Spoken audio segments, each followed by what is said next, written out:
Sveiki prisijungę prie mūsų diskusijos. Šiandien gilinamės į vieną iš, sakyčiau, kertinio krikščioniškosios teologijos klausimų – Mesijo tapatybę, o atspirties taškais pasirinkome du tekstus – Izaijo pranašystę apie viešpaties tarną ir, žinoma, Jėzaus Krikšto pasakojime Evangelijose. Analizuodami šiuos tekstus mes kelsime esminį klausimą. Ar Jėzaus Krikštas yra pirmiausia solidarumo su nuodėminga žmonija aktas, įgyvendinantis kolektyvinę Izraelio kaip Dievo tarno misiją, o gal tai visų pirma jo unikalios dieviškos tapatybės atskleidimas, kuris jį išskiria iš visos žmonijos kaip vienintelį gelbėtoją? Aš teigsiu, kad esminis akcentas vis dėlto yra Jėzaus solidarumas tampant kolektyvinio tarno vedliu. O aš savo ruoštų laikysiuosi pozicijos, kad Krikšto įvykis pirmiausia atskleidžia Jėzaus išskirtinumą ir, dievišką unikalumą, be kurio, mano manimu, joks solidarumas tiesiog neturėtų išganamosios galios. Gerai, tuomet pradėkime. Aš manau, kad norint teisingai suprasti Jėzaus Krikštą, mes negalime jo ištraukti iš Senojo testamento konteksto. Ypač iš Izaijo knygos tarno giesmių. Ten aprašytas viešpaties tarnas nėra tiesiog kažkoks individualus asmuo. Ir čia labai įdomus momentas Septuagintoje, tai yra graikiškame Senojo testamento vertime, kurį beje skaitė ir citavo patys apaštalai, Izaijo tarnas yra tiesiogiai įvardyjamas kaip Jokūbas ir Izraelis. Tai mums parodo, kaip Jėzaus amžininkai suprato šią pranašystę.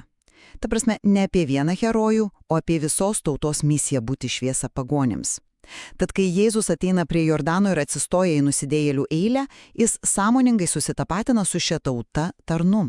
Jis tarsi sako, aš esu su jumis, jūsų silpnume ir jūsų misijoje.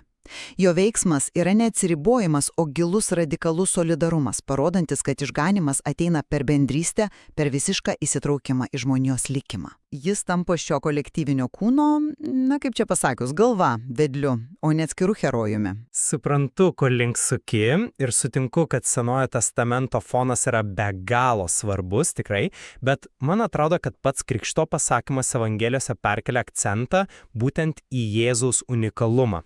Pažvelkime į pačią pirmąją dramos elemento Jono Krikštėtojo reakciją. Jis, pamatęs Jėzų, neapsidžiaugė, kad atėjo dar vienas atgailaujantis izraelitas. Ne. Atvirkščiai, jis yra šokiruotas ir bando jį sustabdyti. Tai aš turėčiau būti tavo pakrikštytas, o tu ateini pas mane. Jau pati ši reakcija iškart nustato aiškią hierarchiją ir parodo, kad Jėzus yra fundamentaliai kitoks nei visi kiti toje eilėje. Tačiau žinoma svarbiausias momentas yra teofanija, Dievo apsireiškimas. Iš dangaus pasigirdėjęs balsas sako, ne jūs esate mano mylimas sūnus, kreipdamasis į visus, o labai konkrečiai, šitas yra mano mylimasis sūnus. Vienaskaita tas rodomasis įvardis šitas. Visa tai tiesiog išskiria Jėzų iš minos ir patvirtina jo unikalią, vienintelę dievišką tapatybę. Dvasios nužengimas yra asmeninis patepimas. Jo, kaip vienintelio Mesijos inauguracija, o ne tiesiog įsiliejimas į kolektyvinį vaidmenį. Gerai, bet kaip tada paaiškinti pačies Jėzaus žodžius Jonui?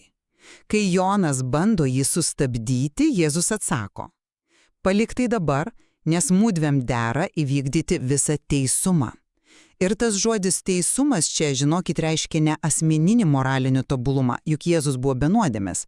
Tai reiškia ištikimybę ir paklusnumą Dievo išganimo planui. O koks tas planas? Izaijas, rašydamas Babilono tremties metu, kai tauta buvo visiškoje neviltyje, kalbėjo apie tarną, kad paguostų visą bendruomenę, kad primintų jiems apie jų bendrą pašaukimą. Tai buvo žinia apie kolektyvinę viltį. Jėzus įvykdomas visą teisumą įgyvendina būtent šį Dievo planą, kuris nuo pat pradžių buvo bendruomeninis. Jo teisumas yra ištikimybė Dievo sumanimui, kuriame išganimas skirtas visiems, o Mesijas veikia ne vienas, o kaip tautos dalis, kaip jos tobulas atstovas ir galų gale vedlys. Sutinku dėl teisumo apibrėžimo, absoliučiai, bet būtent čia ir kyla esminis klausimas. Ar Jėzus yra tiesiog geriausias Izraelio atstovas, ar jis yra kažkas kokybiškai naujo? Pripažįstu tą istorinį kontekstą, tačiau pranašystės dažnai turi gilesnių, pilnesnių išsipildymo lygmenų. Nors tremtyje tauta galėjo save matyti, tiksliau jie ir matė save kaip Dievo tarną, galutinis ir tobulas šios pranašystės išsipildymas įvyksta Jėzaus asmenyje. Štai kur įvyksta teologinė revoliucija. Iki tol Izraelio sąmonėje karalius Mesijus buvo galios pergalės simbolis, o kenčiantis tarnas atskira, beveik priešinga figūra. O prie Jordano, Dievo balsas sujungė šios du atrodytų nesuderinamus polius į vieną asmenį. Tu esi mano sūnus, tai citata iš karališkosios 2 psalmės, nurodanti į karalių Mesiją. O frazė, kuriuo aš giriuosi, tai tiesioginė nuoroda į Izaijo tarną. Tai reiškia, kad nuo šiol karališka valdžia bus įgyvendinama ne per jėgą, o per tarnystę ir kančią. Būtent tai ir yra Jėzus unikalumo esmė. Jis ne tik įvykdo tarno vaidmenį, jis jį perkeičia, sujungdamas su dieviška sūnyste. Tačiau pats krikšto veiksmas, panirimas į vanksmį, kalba ne apie karališką garbę, o apie visišką susitapatinimą. Jis, būdamas be nuodėmės, priima krikštą skirtą nusidėjėliams. Kodėl? Na, būtent tam, kad sugriautų sieną tarp savęs ir jų. Jo misija nuo pat pirmos akimirkos yra neatsiejama nuo žmonijos. Vėliau apaštalų darbuose mes matome, kaip Petras Kornelijaus namuose pagaliau supranta šio įvykio prasmę. Jis sako, aš iš tiesų suprantu, kad Dievas nėra šališkas, jis priima žmones iš visų tautų. Jėzus kaip visų viešpats įkūnija šį universalumą, peržengdamas bet kokio išskirtinumo ribas. Jo krikštas yra pirmas žingsnis link sienų griovimo, tarp Dievo ir žmonių, tarp žydų ir pagonių, tarp teisiųjų ir nusidėjėlių, o ne naujų sienų statymo aplink vieną išskirtinį asmenį. Bet ar tas universalumas, apie kurį kalbate, būtų išvis įmanomas be unikalaus asmens? Juk pagalvokim. Petras toje pačioje kalboje prieš pat pasakydamas, kad Dievas nėra šališkas, pabrėžia: Dievas Jėzų iš Nazareto patepė šventąją dvasią ir jėga. Šis patepimas yra išskirtinis, vienkartinis aktas. Tai dieviškas įgaliojimas, suteikiantis jam galią gydyti visus velnio pavergtuosius. Pažvelkime į 28 psalmę, kurią daugelis egzegetų laiko krikštos scenos fonu. Joje aprašomas galingas Dievo balsas, kuris griaužia virš vandenų, laužo kedrus, nugali chaosą. Tai karališkos kūrybinės galios paveiksluosis. Per krikštą ši karališka galia ir valdžia yra suteikiama Jėzui, kad jis vienas galėtų įvykdyti misiją.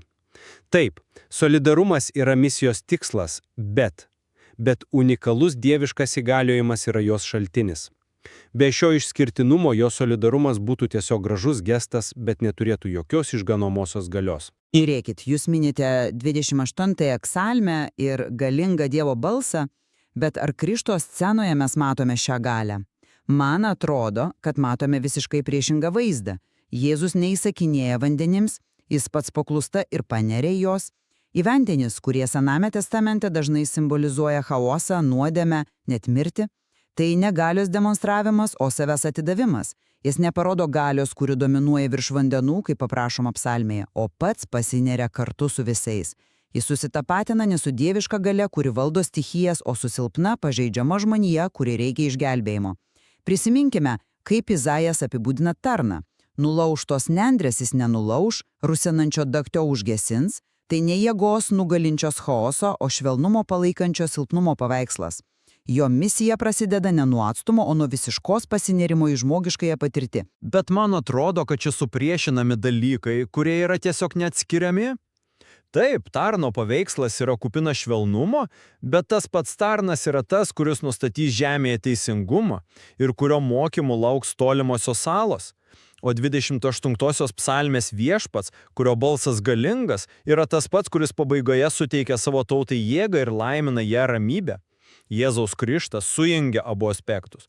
Jis solidarizuojasi su silpnaisiais, bet tai daryti gali tik todėl, kad yra dieviškai įgalintas.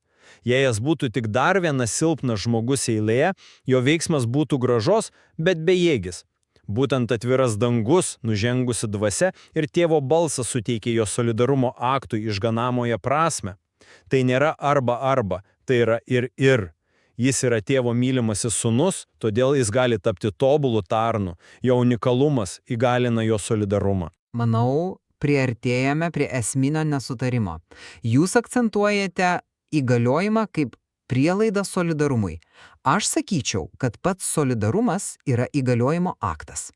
Dieviškumas atsiskleidžia ne Jėzaus išskirimu iš minies, o jo gebėjimu tobulai susitapatinti su ją. Kai Jonas Krikštytojas bando jį išskirti, Jėzus pats atmeta šį išskirtinumą. Jis nesako, taip, Jonai, aš esu aukštesnis, bet vis tiek leis man tai padaryti. Jis sako, mums dera įvykdyti visą teisumą. Jis įtraukia Joną į bendrą planą mums. Šis teisumas yra Dievo sumanimo įvykdymas, o tas sumanimas, kaip rodo Izaijo pranašystė, yra kolektyvinis, per vieną tautą tarną atnešti šviesą visoms tautoms. Jėzaus misija prasideda ne nuo karūnavimo, o nuo įstojimo į gretas. Būtent tai ir yra tikrasis dieviškumas krikščioniškąja prasme, ne galia, o meilė, pasireiškianti per susitapatinimą ir nusižemėjimą. Suprantu jūsų mintį, bet negalime ignoruoti pačies balso iš dangaus turinio. Jis sako, ne tai mano tarnas, bet tai mano sūnus. Karališkasis sūnaus titulas yra pirminis. Jis paimtas iš karališkosios tradicijos, kurioje karalius buvo laikomas Dievo sūnum ypatinga prasme. Tik po to pridedamas Izaijo tarno apibūdinimas, kuriuo aš gėriuosi. Unikali sūnystė yra pamatas, ant kurio statomas tarnystės vaidmuo. Jėzus nėra tiesiog geriausias Izraelio tarno atstovas. Jis yra kažkas kokybiškai kitokio, vienintelis sūnus. Būtent dėl šios unikalios tapatybės jo tarnystė ir jo solidarumas įgyja galę apimti ne tik Izraelį, bet ir visą žmoniją. Tapti, kaip sakė Petras, visų viešpačių. Jei jis būtų tik Izraelio personifikacija, jo auka turėtų reikšmę tik Izraeliui. Bet kadangi jis yra unikalus Dievo sūnus, jo solidarumas su žmonija tampa visos žmonijos išganimu. Apibendrindama savo poziciją, norėčiau pabrėžti, kad Jėzaus krikštas atskleidžia Mesiją, kuris veikia ne kaip atskiras nuo žmonijos įtutolės herojus, o kaip neatsiejama jos dalis. Jo misijos esmė yra radikalus solidarumas, tampant kolektyvinės Dievo tautos tarno vedlių ir taip parodant, kad išganimas yra bendruomeninis kelias, o ne individualus pasiekimas. Dievas gelbsti ne atskirus žmonės iš minos, o visą miną per tą, kuris tapo vienu iš jų. O aš apibendrinčiau teigdamas, kad nors Jėzaus krikštas ir yra kupinas solidarumo, tai pirmiausia yra jo unikalios dieviškos tapatybės ir misijos atskleidimas. Būtent jo išskirtinumas, patvirtintas tėvo balsu ir asmeninis dvasios patepimas yra tas pamatas, ant kurio laikosi visa išganimo istorija. Solidarumas be šio dieviško unikalumo būtų bejėga, o unikalumas be solidarumo būtų tuščias. Tačiau pirminis impulsas, įgalinantis visą kitą, yra jo vienintelė sūnystė. Ir būtent ši neišsprendžiama įtampa tarp individualumo ir bendruomeniškumo, tarp dieviškos galios ir žmogiško nusižeminimo, verčia mus nuolat grįžti prie šių tekstų. Akivaizdu, kad šioje medžiagoje slypi dar daug neatskleistų prasmių, kviečiančių naujiems apmąstymams.